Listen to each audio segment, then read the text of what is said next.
know.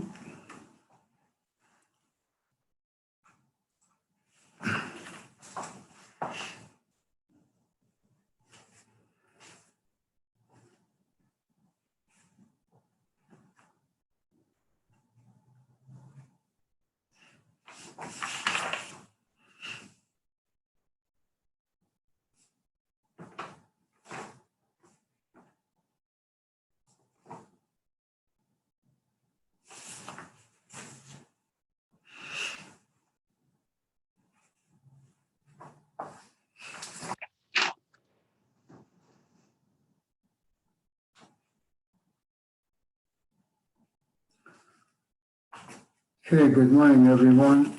God,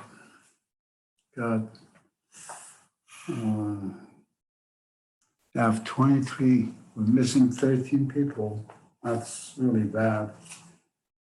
I hope you brought your textbook with you so we can do some exercises on the psychometric chart. Let's see.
All right, let's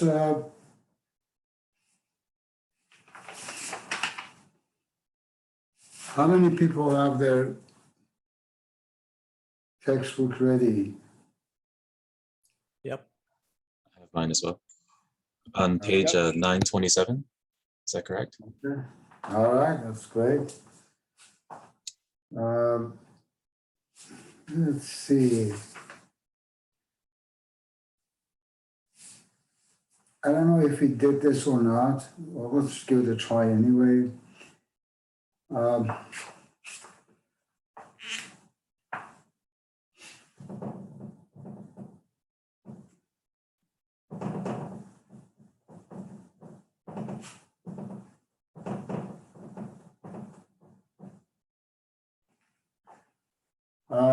This is other psychometric chart, which is English unit. Let's see if we can give it a try.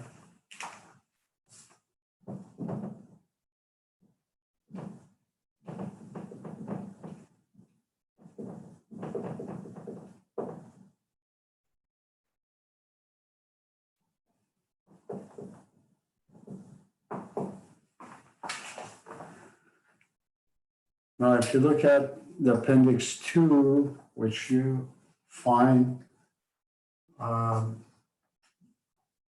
English unit psychometric chart. Let's do the pi, see if we can find those values. Now, the dry bulb temperature is 80 degrees Fahrenheit.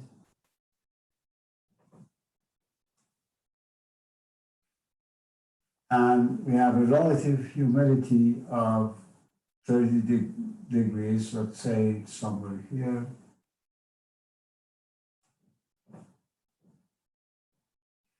Now, if we assume this is our point A, let's see if we can find omega and the rest of it.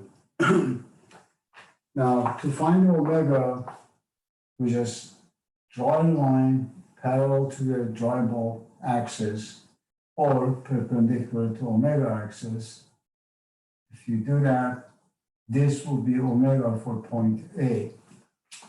Now, can somebody tell me what would that omega value would be?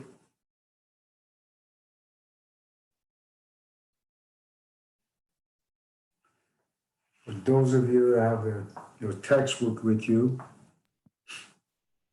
0.007 about. that's fantastic. That's great. It's 0.0068. That's the accurate answer, but 0.007, even 6, that would be fine. So just finding a way to read it, that's the important part. Definitely for the final exam, make sure you have a ruler with you and a pencil so you can find your point A, and with the help of a ruler, just go straight and read all the values. It will help you so you don't have to eyeball it and make an error and just make a big mistake. Now, let's see if we can find the enthalpy. To do that, we draw a perpendicular line from point A to the enthalpy line. So now, can you tell me what would be the enthalpy for someone? Like 26? What was it? 26? Pretty close. That's pretty good.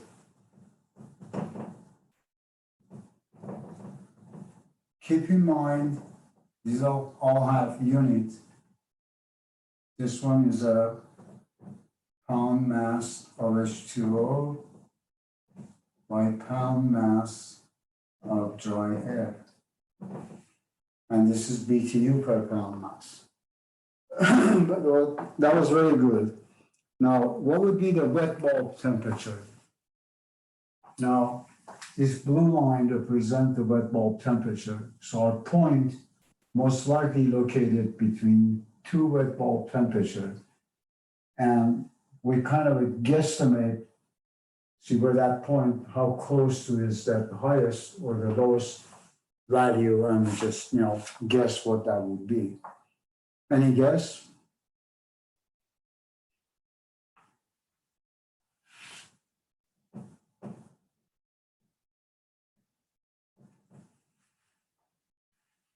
I would like to say 27. What was it? 27 from, if I'm reading the chart right, it should be about 27. No, the wet bulb temperature, this is in an English unit. Is it Oh. 60?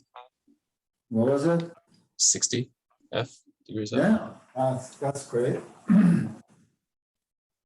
60.5 degrees Fahrenheit. So 60 is fine, 59 is fine, 61 is fine. I think the other friend was looking at the wrong chart. That's what they were finding at 27. I was having a hard time. I kind of mistook the wrong lines, I think, for that one. That's okay. No harm done. That's the whole purpose of exercise. Nobody's been punished. We just want to make sure you get the hang of it. Now, how about the volume? Again, if you look at this kind of a maroon line, it's very light. But again, our point might be between two volumes. So see if you can find the closest to that volume value. Is it around 87?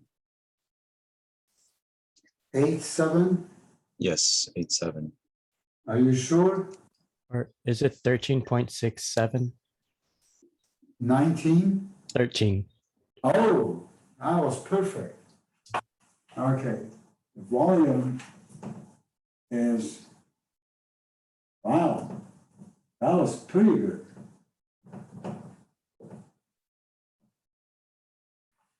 13.7 cubic feet per kilogram. That was very good reading. And finally, to find the dew point, we just draw the parallel line to the dry bulb temperature until we hit the 100% relative humidity. So if we continue this line, somewhere around here, of course, my chart is really terrible. You know, the chart in the book is accurate. So that should be the dew point temperature. See if you can find this one.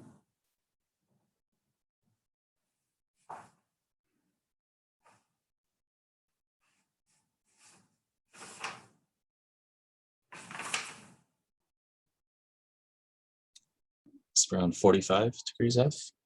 That is very good. That is excellent. The accurate answer is 45.1, which I'm not expecting you to get that. So as you can see, if you really practice and you get a hang of it, it should not take you more than 2 minutes and get a 15 points for free. And I went out of my way to come up with this idea to help you guys out. And if you really don't pay attention to it and don't practice and don't help yourself out, then there's not much I can do. So this is all for your own good, basically. Any questions? Does anybody has any questions on that? I have a question, Professor. How do you find the volume again? I think I mixed Okay. up my lines. The volume, if you look at the psychometric chart, the volume line like this. Did you see that? Yeah, Your point most likely going to land between 2 points, 2 lines, basically. And then you can guesstimate that your point, is it closer to this line or closer to that line? And you just make a guess. Sometimes you're lucky your point landed right on the line, then that would be perfect. But that's seldom that's going to happen. So 2 things. One is the dry bulb temperature, the wet bulb temperature, and the other one is the volume that you have to make a guess. The rest of it, you can get an accurate answer. okay, thank you. No problem. Any other questions? What are the lines to distinguish the wet bulb versus dew point? Because those are the ones I'm stuck on. Okay, the wet bulb is in the chart. Now, as far as the dew point concerned, dew point is where you find the phi is equal to 100%, which is the last curve. This last curve, if you look at it, there are a whole bunch of numbers there. So dew point, when you have phi is 100%, then you have a dew point. And then if you draw a line, the opposite of or continuing the omega line the other direction, or parallel to dry bulb temperature, once you hit the phi is equal to 100%, that is the one that it says what would be the temperature. Did that Okay. answer your question? Yeah, I see it now. Thank you. No, no problem. That's what I'm here for, my friend.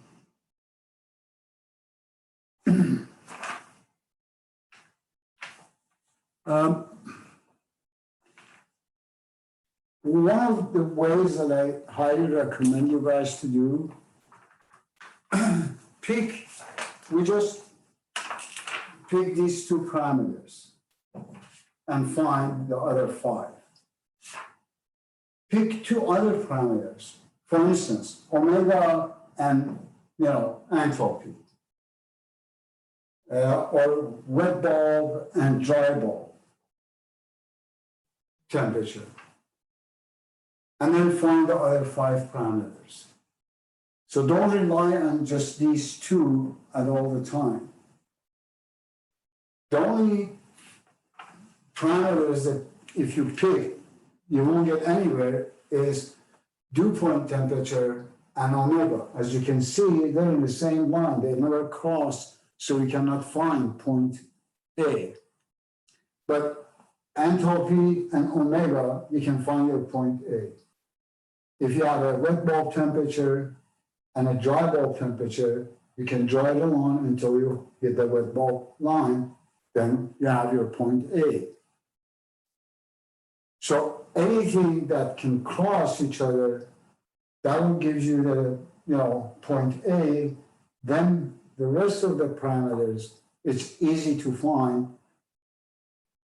So for instance, if you have the wet bulb temperature and dry bulb temperature, okay? Let's try that. The wet bulb is this blue line. So if I have a 90 degrees Fahrenheit,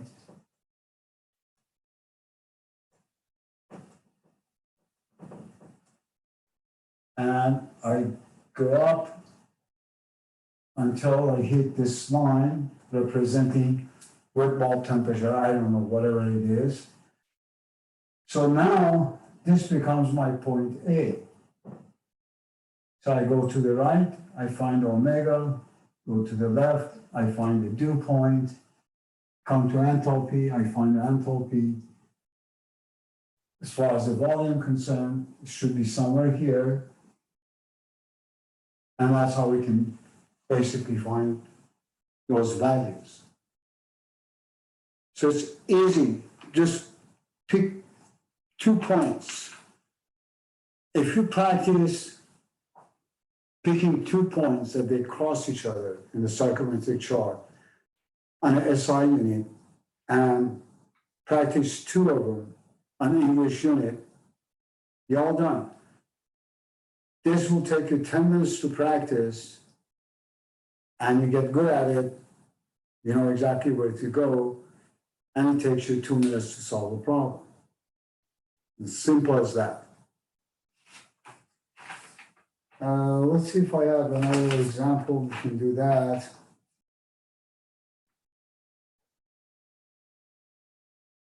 No, I used all my examples. Anybody wants to have any example that we can practice?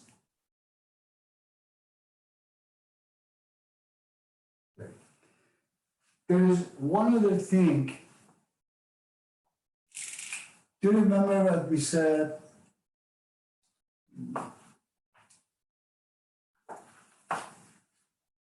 Okay. The phi is equal to partial pressure of vapor divided by partial pressure at saturated temperature that we find that from the table. So sometimes the problem gonna say that find the partial pressure of vapor. Now, in that case, let's say if the fee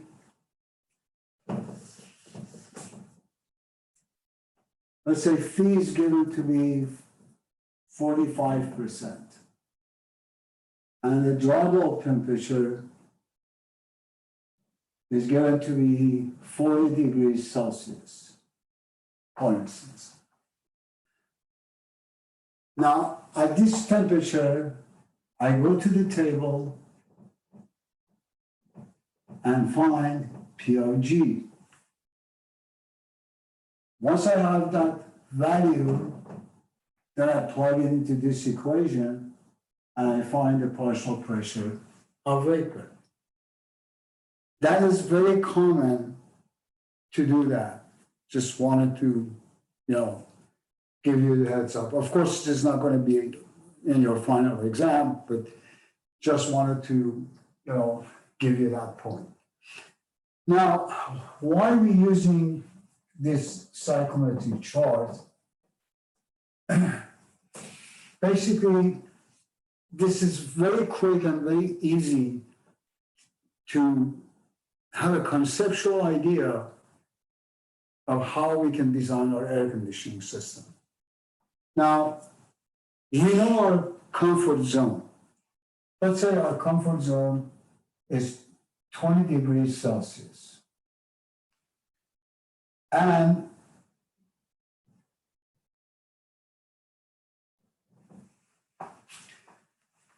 a relative humidity of 50%. So if this is our comfort zone, now we look at the outside temperature. During the summertime, we also have to look at the winter time. Now, it depends where we are. Let's say we're in California, we don't have too much of a winter, but during the summertime, let's say our outside temperature comes out to be like 45 degrees Celsius, which is hot. That is our outside dry bulb temperature. And then during winter time,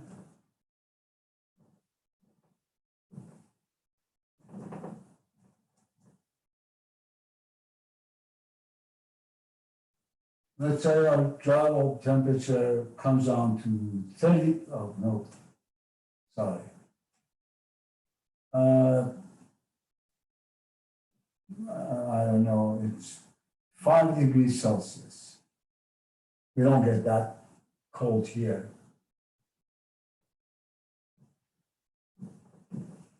So these are the two conditions that we find out.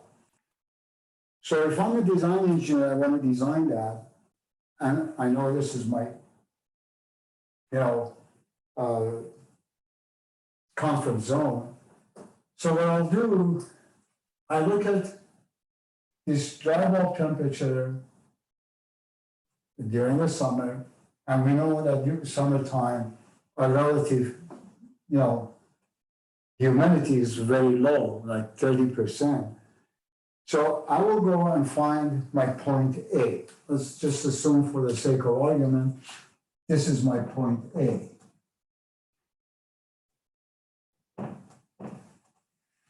Then I find my point for the winter time. So I come all the way down here, and winter time we have a little bit more moisture, let's say 60%, and a 5 degrees Celsius. So I'm going to find that my point B is going to be here. So that's the summer condition. This is a winter condition. Where do I want it to be? I want it to be at point C, which is, for instance, here. Based on, this is on my point C, this one is my point A, and this is point B. So now this will determine what I need to do as far as doing the air conditioning. So I have to design my system that provide enough volume during the summertime to cool down and increase the humidity. As you can see, I went to lower humidity to higher humidity because the curve are like this. Then during the winter time, I'm sorry, this is the summer, that's the winter. Again, I'm doing it in a higher humidity and lower temperature. On that side, I'm doing the heating and decreasing the humidity, increasing the humidity at the same time. So this would be basically an idea for a design engineer to see where we are during the summer and the winter time and where we want to be, which is our comfort zone. And that's how we can manage and start the conceptual idea of designing the air conditioning. Of course, there are a lot more into it. And keep in mind, when you find an enthalpy, you find enthalpy H of A, H of B, H of C, and you know that Q is equal to H of A minus H of B. That shows how much heating or cooling we need to provide. That's the reason we find enthalpy. The volume gives us what would be the volume air we need to push through that room or that house or that complex in order to keep it, in that same temperature. So that's why this volume, the wet bulb temperature, not much of an omega and dew point. Dew point and omega seldom come to the picture, but mainly our focus is on the wet bulb temperature, dry bulb temperature, relative humidity, and enthalpy and volume. These are the areas that the design engineers, they work so hard to find out where we are and where we want it to go and how we want to approach it. And that's how we basically do that work. So this is basically, of course, if you guys are interested in the air conditioning course, there are air conditioning courses that Cal State Long Beach, I guess, they offer it every other semester. Then you can take that course, get more in-depth information on how it's done. And then once you graduate and you start working, you get much more details in it. For those of you who are interested, there's an organization called ASHRAE. I write it down for you guys.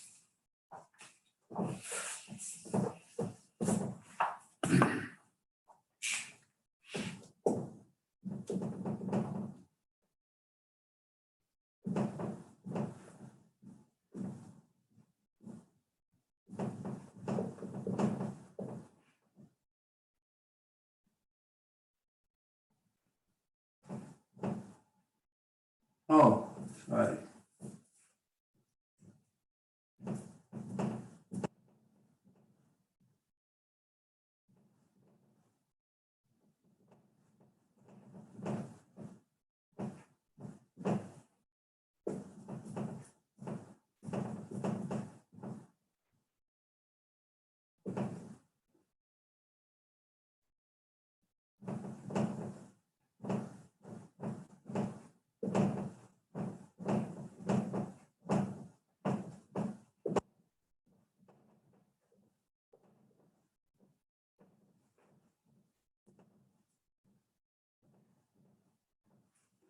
It's American Society of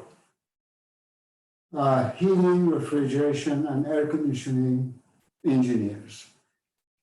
We do have a chapter in Cal State Long Beach, and there are a lot of students member of that, and they're doing a lot of good work. I know right now, because of the pandemic, were not in school.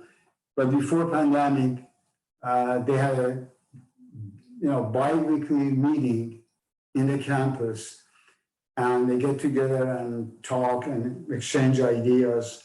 So if you're interested in that field, if something that you like to pursue, I highly recommend that you guys get involved, in that. There is another organization that I recommend you guys, if you ever want to get to the energy side, is AEE, and that is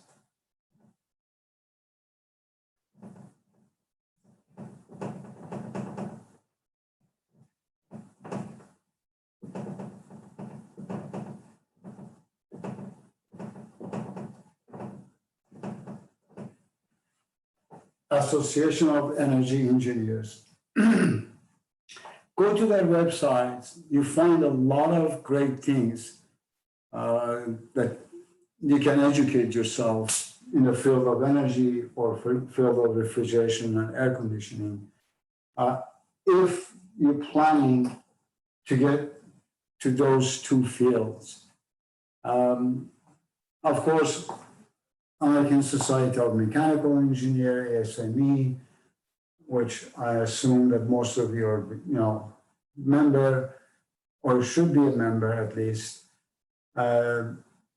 If you are in manufacturing and that kind of a business, especially when it comes to the pressure vessel, like heat exchangers and boilers and those kind of work, it is important that you guys be part of that and get involved in that.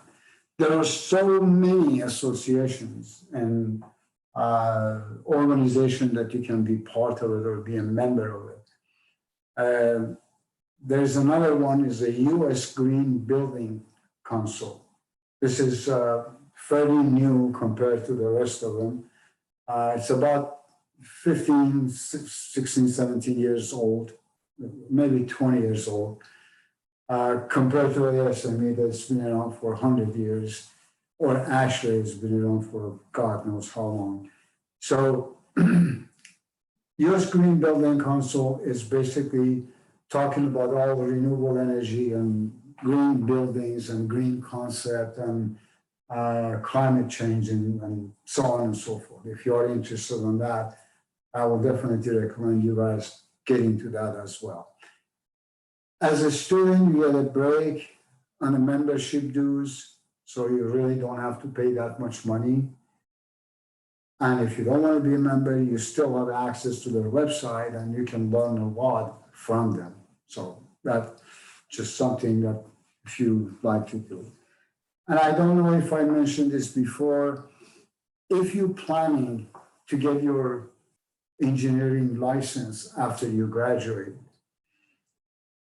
there are two exams that you need to take. One is called EIT, they have changed it to like FE, if I'm not mistaken.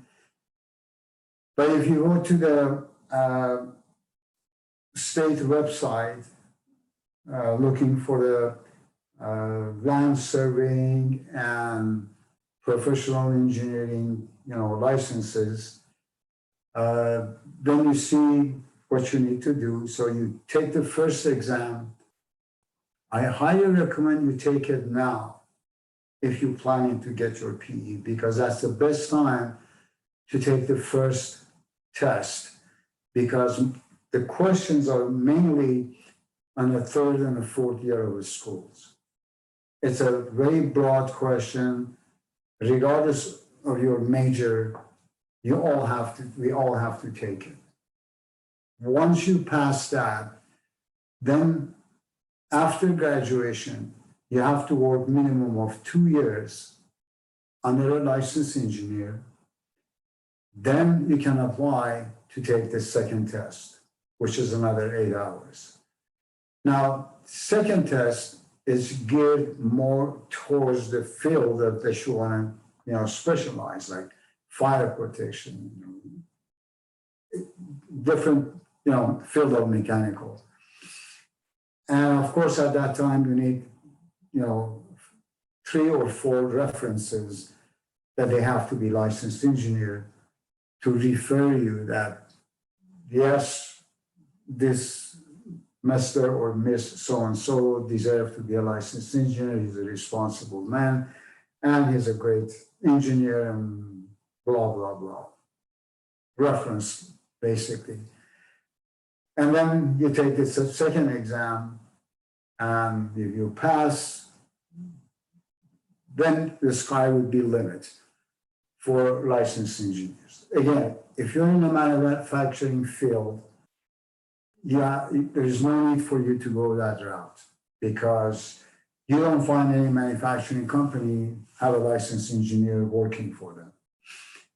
But if you're in the design or a power plant or a refinery or some aerospace area, especially if you get into, like, for instance, Boeing and Rockwell International or Northrop Grumman, you're designing certain things that it's a responsibility that you have to sign it, then you definitely need to go and approach it that way.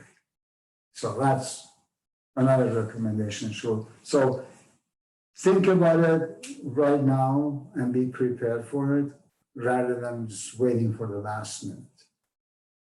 Now, we have a little bit of time. And first,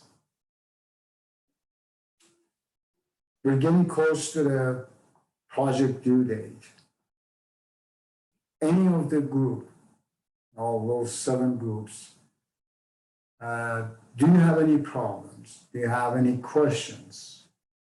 Is there any issue between the team members? Please, if you have any issues, if you have any problem, let's talk about it, let's solve it, and move forward.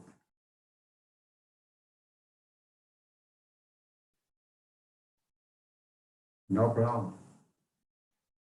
Okay. Again, on the due date, please make sure you're submitting 2 separate files. One is the report, the other one is a PowerPoint presentation. Now, if we do have time, then we'll talk about it, that how we're gonna make the presentation under Zoom, which is pretty simple. If there is no time and we're running out of time, at least I can look at your PowerPoint presentation and make comments on it and return it back to you. So make sure you submit it under project subfolder in a Beachboard. And both of them should be just PDF. You don't have to submit a Word document or you don't have to submit a PowerPoint document. You can have a PDF, doesn't matter. Whichever is convenient for you, that's fine with me. So that's as far as the project concerned. Now, we have a test on Wednesday. First thing first. Your test, your final exam, please make a note if you, I'm sure almost all of you know that, but in case you don't, your final exam is on December 17th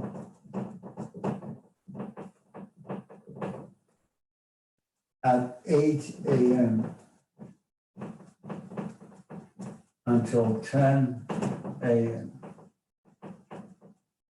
So you get 2 hours, but if you start at 8, 9, not 9:30. So please be careful. As always, I will send that 15 minutes earlier so you have time to print it and get ready. And you submit it 15 minutes after the deadline, after 10 o'clock, which is 10:15. So you have 2 hours, 4 problems, and one of them is that 2 minutes problem. So in reality, you're working on 3 problems. One from chapter 9, one from chapter 10, one from chapter 11. And when you get closer, we talk about it. Now, since you have an exam on Wednesday,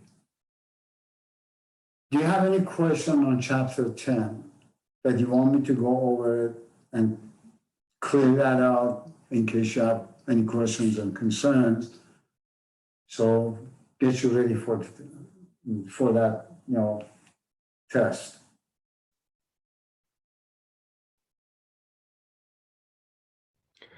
Yes, Professor, I do have one question regarding chapter 10. It's about code generation. In case that one is on the test, can you like draw the diagram again and explain? Not a problem. Sure.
This is basically, if you get a quotient, you get something like this, not the one that you have as a homework.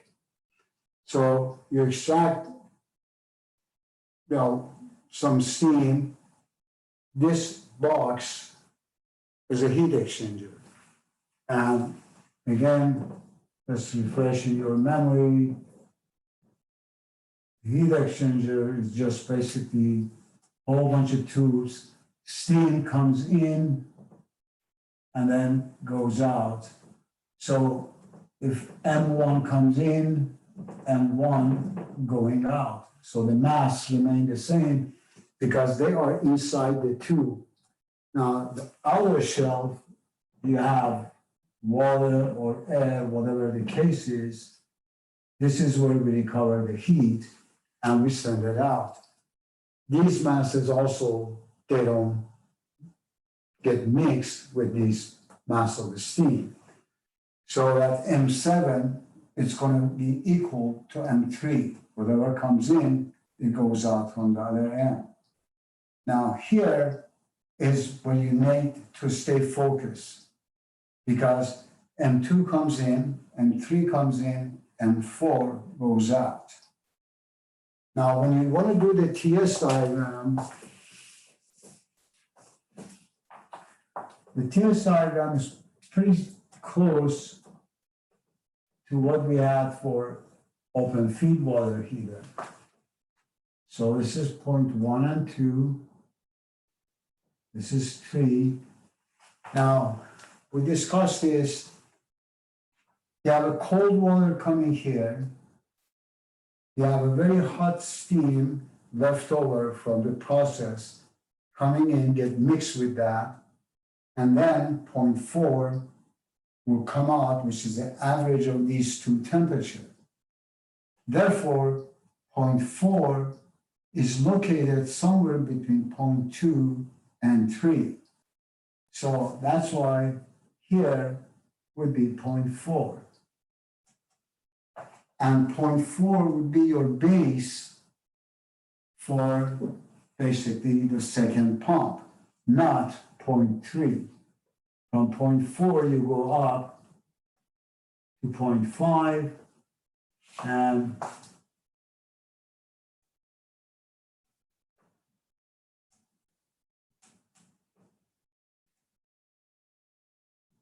That's 6, 7, of course, last point always in the mixture. That would be the TS diagram. So the important part is making sure at point 4, the base of the second pump, this is pump 1 and this is pump 2, the base of the second pump is not on a saturated liquid line. It's somewhere between point 2 and 3. So you go to state 1, find H1. From work of the pump, you find H2. Then H3 based on this pressure. Now, pressure P1 is equal to P8. P2 is equal to P4 is equal to P3 and is equal to P7.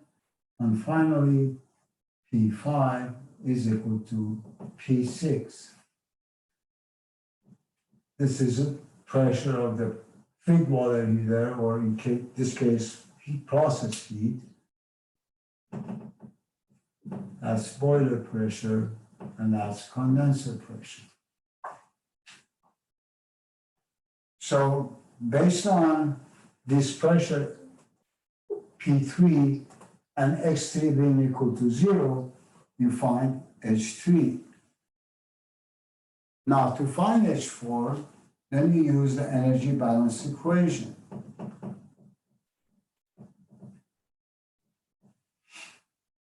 What comes into this box has to be equal to what goes out. So that would be M2 H2 coming in plus M3 H3 again coming in has to be equal to M4 H4.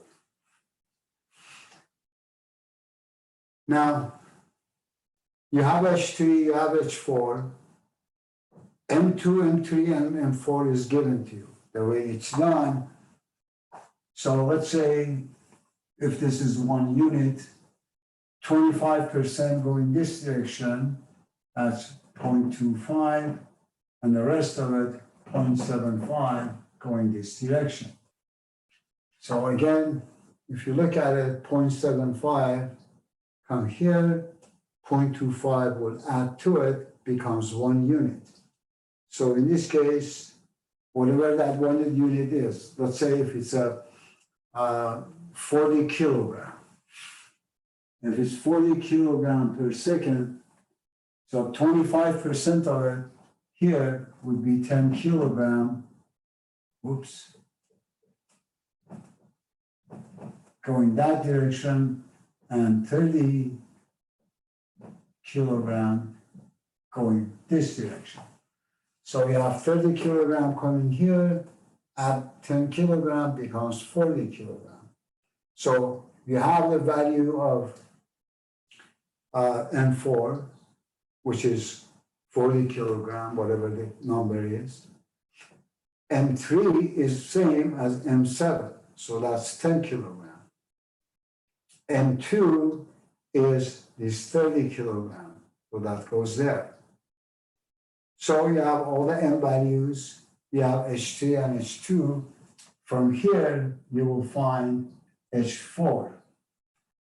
Once you find H4, and you already have a pressure at 0.4, based on these two references, you're going to go back to the table and find the value, of V4.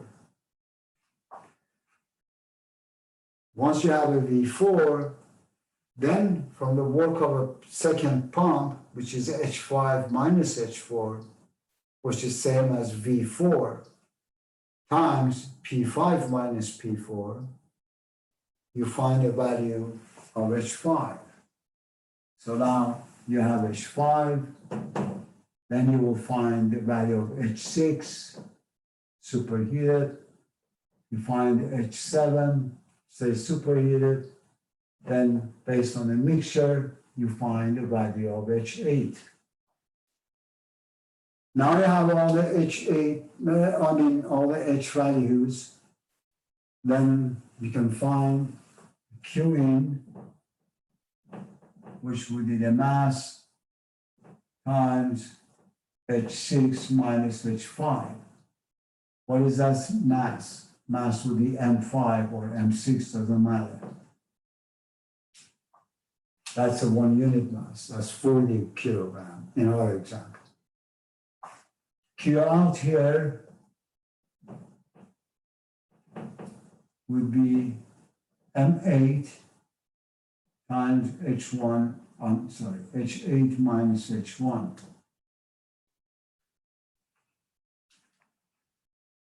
And we know that the value of M8 here is a 30 kilogram. So you find the Q out.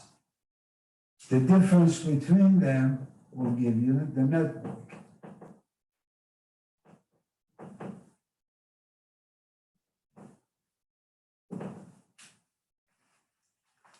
Now you have that, the next step is finding the Q process. Your Q process is M7 times H7 minus H3.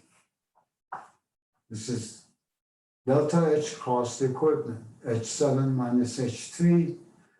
The mass is the same, which is M7. That was a 25% or 10 kilogram, so you find the Q process. Once you have all that, at the end, your epsilon utilization factor is equal to desired output, in our case, would be Q process plus the network divided by Q in. This is not thermal efficiency. There is no thermal efficiency in cogen plant. So, and that's how you find the utilization factor. So that's what the cogen would look like. Any questions?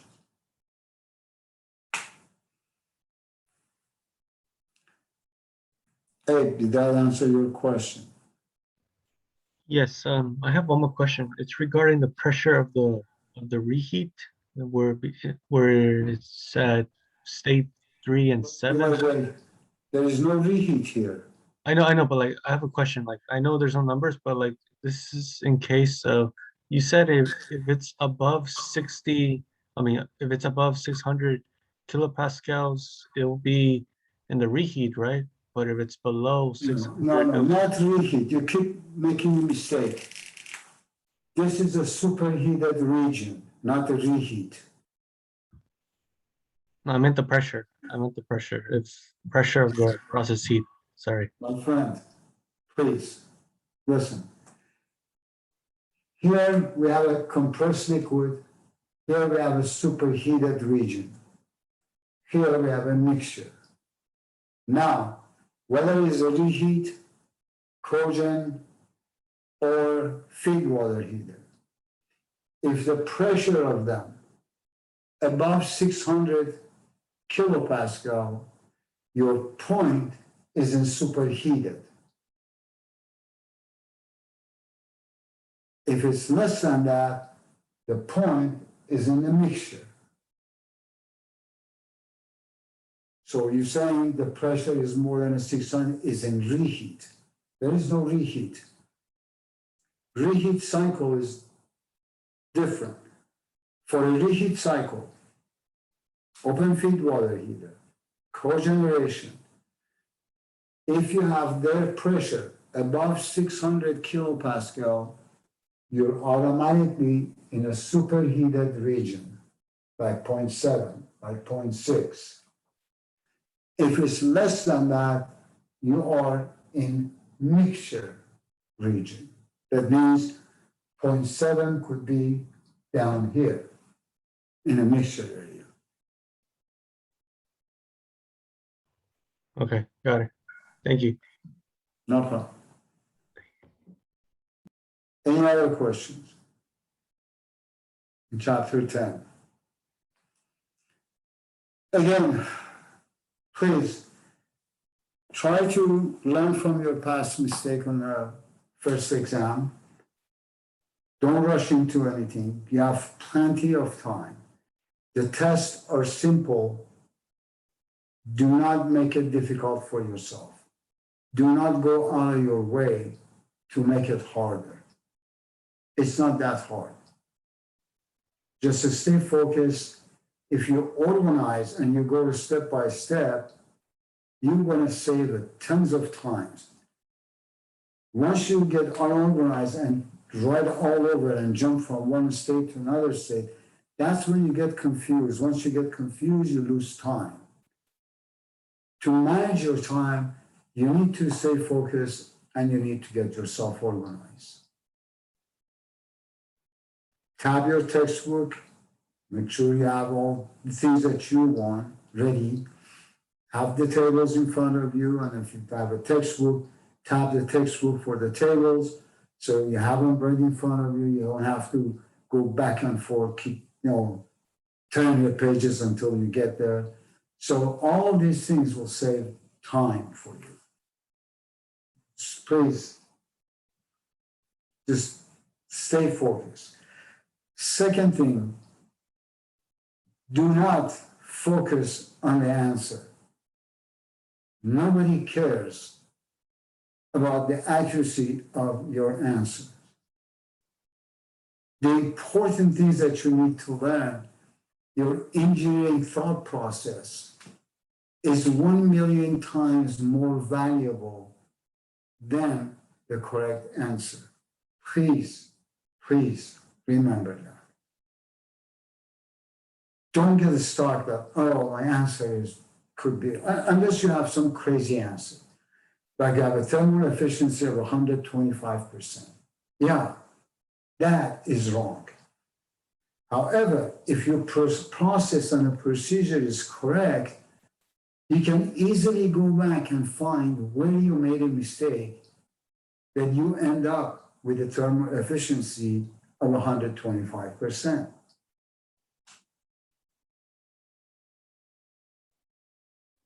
Simple as that. You can always check your answer. If it doesn't make any common sense, you've done something wrong. If you rush through the calculation, if you grab your calculator and start punching the numbers, that's where you are making a mistake. Write the steps, write the procedure, then go back, find the numbers, crunch the numbers, and you're done. So stay focused on your process. And again, show your work. You can't just plug numbers out of the blue, even if that number is correct. Because the question is, where did you get that number? You don't want to be embarrassed in front of your boss or your client in the future, showing your work, and they ask you, okay, where did you get this number from? And oh, I look at the table and that's from the table. Okay, how come you didn't say where you got it? That is a really, really bad embarrassment. And sometimes it will cost you your job. You don't want to do that. You want to make sure that everything is clear, legible, and everybody can see it and read it and understand it. Always think, when I was in your age and I was going to school, we had an instructor, I don't know if he's alive or not, but this guy was great. He said, always write and make an assumption that the people who are writing your work has an 8th grade education. That was a great lesson for me. Throughout the years, I have written so many articles in magazines, newspapers, going to conferences, making a presentation, and everybody gave me very great comments, and it was so great. I'm a structural engineer, and I understood what you were talking about. Or the guy who was an operator, barely had a high school degree. But he was so appreciative because he understood what I was talking about. So that registered in my mind. That's how I need to communicate. Don't you guys think I'm your instructor, therefore I know everything. I know where you got that numbers. That is not the point. Just think about me being a guy as an operator and has only 8th grade, 7th grade education. If you can communicate with me and satisfy me, guess what? You can easily satisfy fellow engineers and other people. Because in the future in your life, you don't deal with mechanical engineers all the time. You are the mechanical engineer. Others are engineers in a different field. That's what they want you. So if you assume they're engineers, they know what you're talking about, you're making a mistake. If I was a civil engineer or chemical engineer or electrical engineer, environmental engineer, land surveying engineer, they don't know what you're talking about. And most importantly, your client was a CFO and CEO of a company or whatever, or a superintendent of the school districts or a general manager of the airport. They're not mechanical engineer. They hired you because you are the mechanical engineer. Because if they were, they wouldn't hire you. They wouldn't hire your company. So you're it. And your responsibility is to communicate with other non-mechanical engineers. It doesn't matter they have an engineering degree or not. They're not in your field. Therefore, you have to communicate them very clearly. Show them exactly where you got this stuff, how you setting it up, and where you go from there. If you do that on your test, you're going to do great in the future. And as long as you act as a student and just keep crunching a number, because numbers are more valuable to you than your engineering thought process, I got news for you. You're going to have a tough time holding a job or even finding a job. So don't do that to yourself. Another point, please, when you scan your document, before you upload it, take a look at it. See if there is a dark black background in it, or dark brown or dark blue. Just re-scan it again, make sure the scan is good quality and legible, then upload it.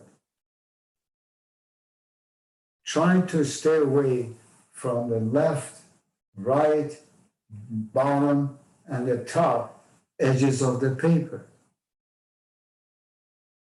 Because you write that, by the time you scan it, you upload it, I print it, I look at it, all those edges are gone and I don't know what you did.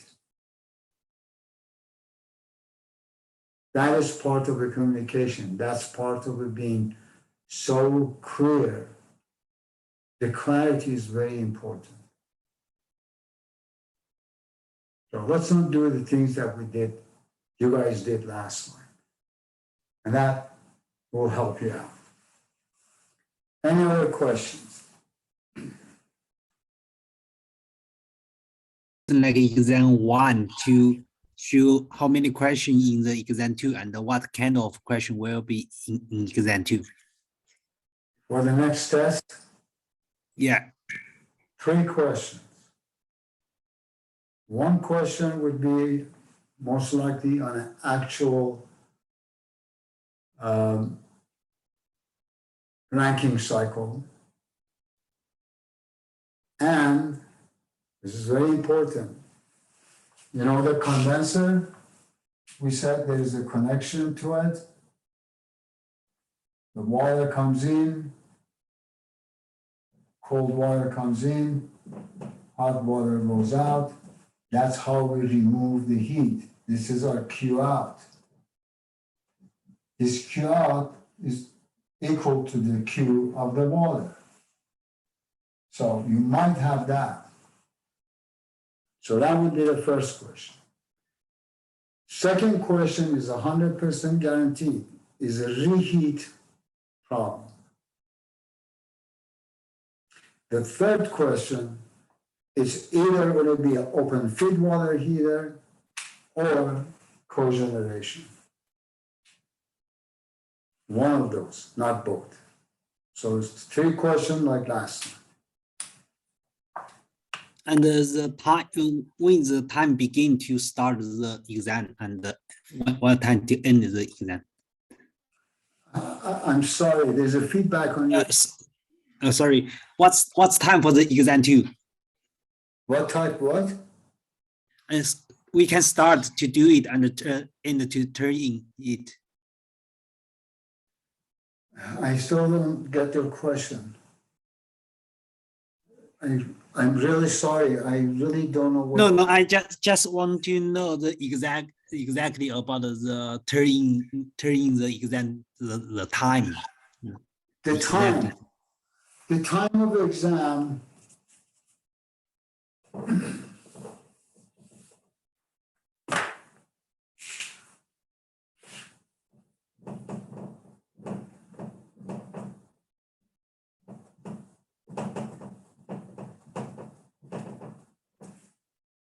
That's the time is 75 minutes. However, you're going to get the test at 9:15 a.m. That gives you 15 minutes to print it and get ready. And you upload it at 11 a.m.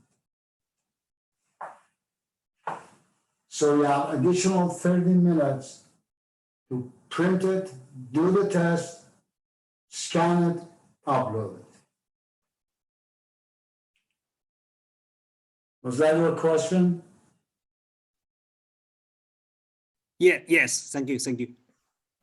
Okay, it's the same thing we did last time. Any other concern and questions?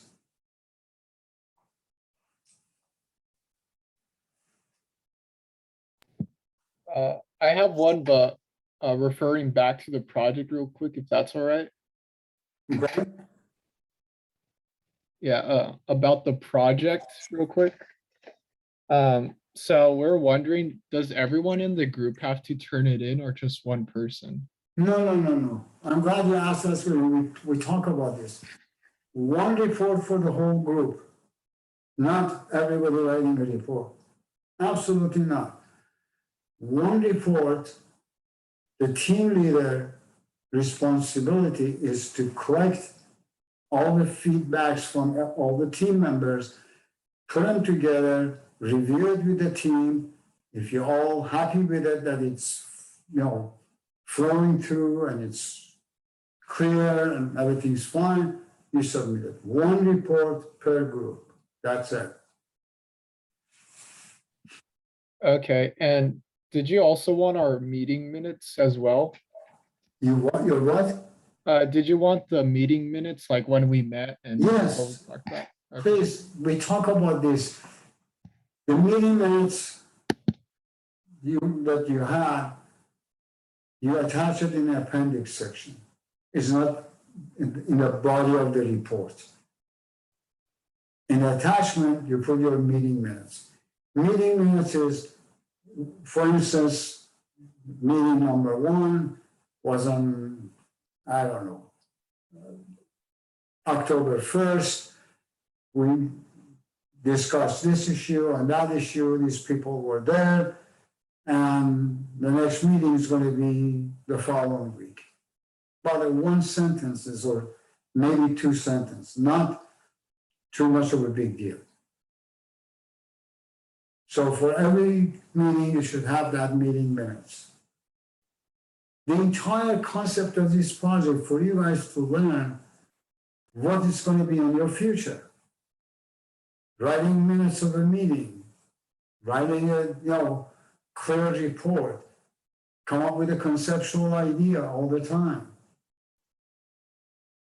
Managing your time, managing a team member, working in a team and producing one report for the whole team. Make sure you win as a team, and God forbid you lose as a team. So all these, the reason I'm giving you this project is for you to learn so many things that you're going to deal with it day in and day out every day of your future that you're working. It doesn't matter what kind of work you do. The project topics are not important. The entire practice and going through it, it's important. Now, in the process, you're going to learn something different. That's even better. Why not?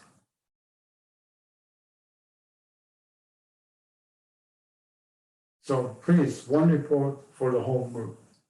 Any other questions?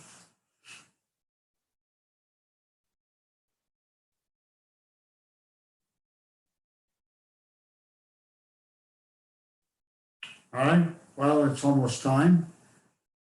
I let you guys go, so I will see you. Whoa, wait a minute. I won't even see you next week. I will see you when you come back from your Thanksgiving holidays. Enjoy your time, your mini vacation with your families and your friends. And when you come back, I will email you the results of the tests. I'm going to solve the problems. And then we'll talk about the project when you're coming back. All right, you take care. If for you guys, anybody wants to stick around and talk to me on my office hour, you're more than welcome. And if not, you're more than welcome to have fun and enjoy your mini vacation.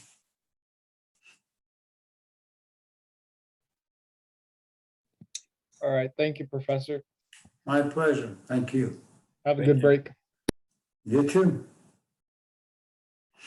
Hi, Professor. I had a question about the psychometric chart. Okay. And I guess it's more of like the application of it and how to use it. So if we can get, like, I know we're trying to move from one temperature humidity to another temperature humidity, and we get like the volume and then the enthalpy. So with the volume, we can kind of use that to design, like, I guess, how big the fan is, like how much air movement we need. Exactly. Exactly. Okay. Once we decide how much volume of air we need to send the room, that will determine the size of a fan.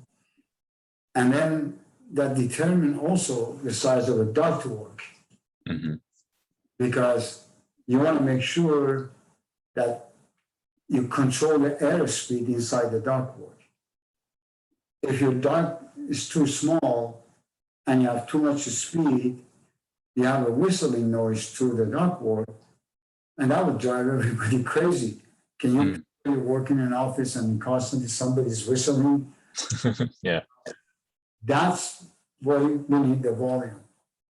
Got it. It will help us to find out what kind of energy we're using, and that determines the size of the fan. The size of the fan will determine how much volume we'll push into that room, and that will determine the size of the ductwork. Okay. And then the enthalpy will determine the size of either the boiler or the compressors that we use. Yeah, yes. Okay. The enthalpy will determine the total amount of energy that could be heat or cooling. Cooling will determine the size of a compressor. If it's heating, will determine the size of a boiler. So. Got it. Okay. Yeah, no, that's really helpful. Thank you. No problem.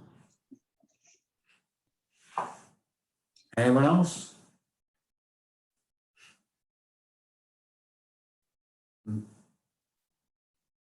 Arthur continuously challenging my knowledge of these little things, which I like. Oh. No, it's we have this chart, and I was just like, oh, how do we use this chart in like how do we apply it? And it seems really useful. I'm just joking with you. Got it. It's not a challenge. The question you ask are interesting, and it's fine. No Oh, okay. No, I'm glad they're interesting.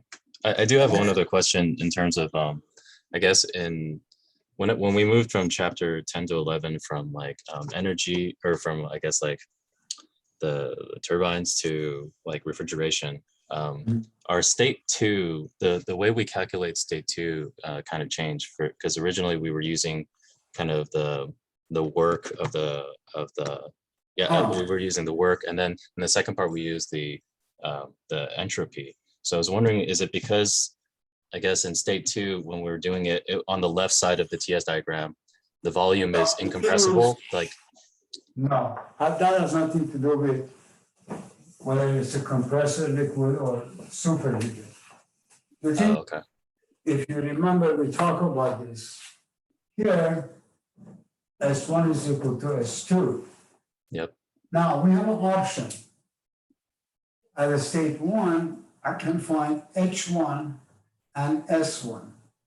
Mhm. At a state 2, I can say I have a P2 and S2 equal to S1.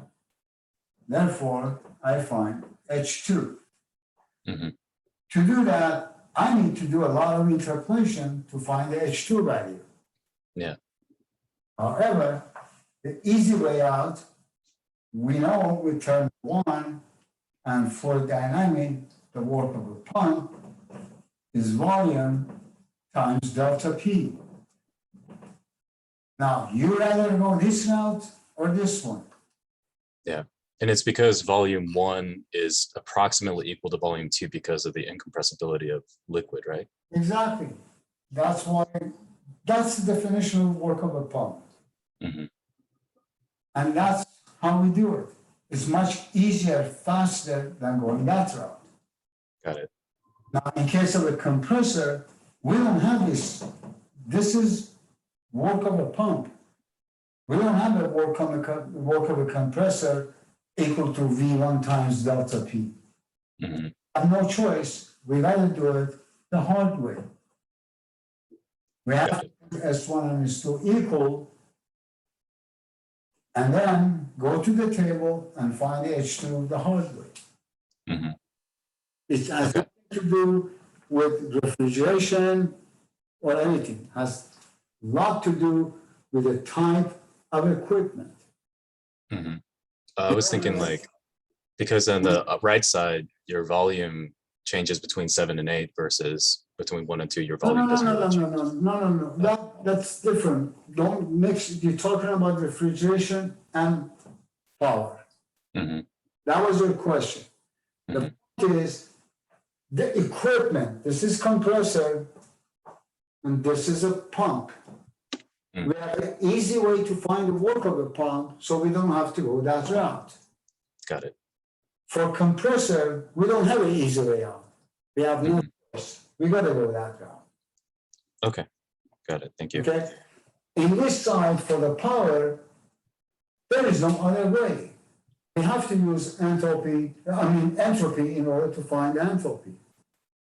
There is no other way for the work of a turbine. Mhm.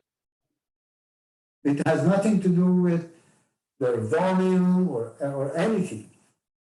Don't mix those things together. Okay. Now, the only reason we use this concept because it's an easy way out, rather than going the proper way, which is this one. Mhm.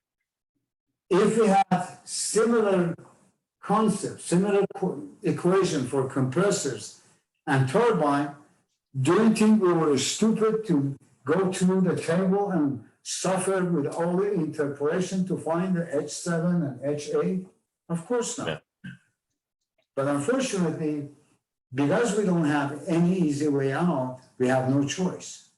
Mhm. Go through that, headache. Okay. Got it. That makes a lot of sense. Thank you. No problem. Anybody else has any questions?